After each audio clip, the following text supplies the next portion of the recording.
তেখেতৰ গুণমুগ্ধসকলে আমি সবেই মিলি তেখেতৰ স্মৃতিচাৰণ সভা অনুষ্ঠিত কৰাৰ কাৰণে যোজা কৰি আছো। পূৰ্ণদমে প্ৰস্তুতি চলি আছে। আজি অভ্যৰ্থনা কমিটিৰ প্ৰস্তুতি সম্পৰ্কে খতিয়ান লোৱা গ'ল আৰু কৰিব লগা কামখিনি সিদ্ধান্ত লোৱা হৈছে।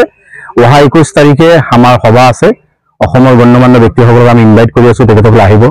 আমাৰ মৰহুম মুজিবুৰ ৰহমান খান চাহাব তেখেতৰ লগত তেখেতৰ সহকৰ্মী বা তেখেতৰ লগত উঠা বহা কৰা সেইসকল ব্যক্তিও আহিব। আৰু মই আপোনালোকৰ যোগেদি আমাৰ এই অঞ্চলবাসী আৰু তেখেতৰ লগত উঠা বহা কৰা তেখেতৰ গুণমুগ্ধ তেখেতৰ লগত মানে ভাল পোৱা যি সম্পৰ্ক থকা ব্যক্তিসকল আছে সকলক মই আহ্বান জনাইছো, অনুৰোধ কৰিছো আপোনালোকে আহিব। অহা 21 তাৰিখ তেখেতৰ কাৰণে সমূহীয়া দোৱাৰ আয়োজন কৰিছো আমি। ইয়াৰ পিছত আমাৰ মুকলি সভা হ'ব আৰু ইয়াতে তেখেতৰ কন্ট্ৰিবিউশন সম্পৰ্কে আমি আলোচনা কৰিম আৰু তেখেতৰ যি সমাজত সেৱা এই সম্পৰ্কে আলোচনা বিলোচনা কৰি আমি তেখেতক কেনেকৈ তেখেতৰ কৰ্মৰাজি জীয়াই ৰাখিব পাৰো তেনেকৈ এটা চেষ্টা প্ৰয়াস কৰি আছো। তো আপোনালোকে দেখিছে মোৰ লগত আছে অভ্যৰ্থনা কমিটিৰ সভাপতি, সাধাৰণ সম্পাদক আৰু সদস্যবৃন্দ তেখেতসকলে আছে আৰু তেখেতসকলে এই গোটেইখিনি কাম সুচাৰুৰূপে চলাই লৈ গৈ আছে। মই আশাবাদী খুব ভালকৈ প্ৰগ্ৰামটো হ'ব। সকলো সহায় সহযোগিতা সকলোৰে কামনা কৰিছো। নহয়, গোটেই জিলাখনত বিশেষভাৱে আমাৰ জনীয়া সমষ্টি আপোনালোকে জানে তেখেতে ছাত্ৰ জীৱনৰ পৰাই নিজৰ মানে জীৱনটো উৎসৰ্গাই কৰিছিল। তেখেতে মোতকৈ তেখেতে চিনিয়ৰ আছিল আৰু তেখেতে আমচুৰ লগত জড়িত আছিল। আমচুৰ সেই আন্দোলনৰ পৰা ওলাই আহি যেতিয়া UMF হয় তেখেতে UMFক নেতৃত্ব দিছিল আৰু সেই UMFৰ নেতৃত্বৰ সুবাদে গোটেই অসমত তেখেতক জানে আৰু তেখেতৰ গুণমুগ্ধসকল গোটেই অসমত আছে। ইয়াৰ পিছত UDF হল, তেখেতে UDFৰ নেতৃত্ব দিছে। আমাৰ দলৰ পৰা তেখেতে জিলা পৰিষদ হৈ জিলা পৰিষদৰ চেয়াৰমেন হল।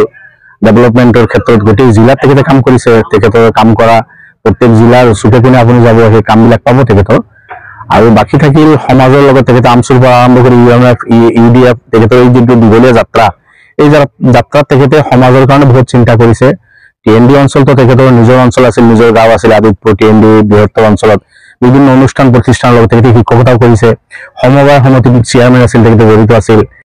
চলিত মাহৰ 21 তাৰিখত প্ৰয়াত মুজিবুৰ ৰহমান খান চাহাবৰ স্মৃতিত যিটো স্মৃতিচাৰণ সভা হ'ব আৰু সেই সভাৰ লগত সংগতি ৰাখি যিটো স্মৃতি গ্ৰন্থ উন্মোচন হ'ব, সেই স্মৃতি গ্ৰন্থৰ কাম ইতিমধ্যে 90% সম্পূৰ্ণ হোৱা বুলি ক'ব পাৰি।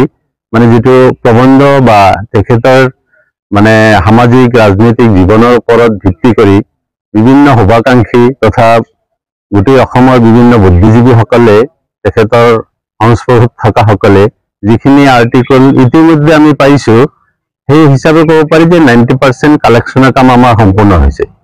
আৰু আজিৰ মিটিঙত আমাৰ সম্পাদন সমিতিৰ ফালৰ পৰা এটা আহ্বানো ৰাখিছো যে তেখেতৰ ওপৰত আৰু যদি কোনোবাই লিখিব খোজে তেতিয়াহ'লে অহা 10 তাৰিখৰ ভিতৰত আমাৰ ওচৰত এই লিখাসমূহ পঠালেহে আমি সেই লিখাসমূহ মানে ছপাব পাৰিম, নহ'লে ছপাব নোৱাৰিম।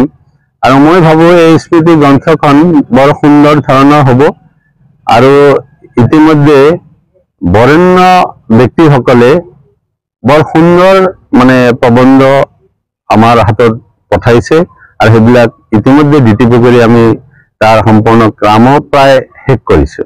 গতিকে বৰ সুন্দৰ এটি স্মৃতি গ্ৰন্থ হ'ব বুলি আমি আশাবাদী।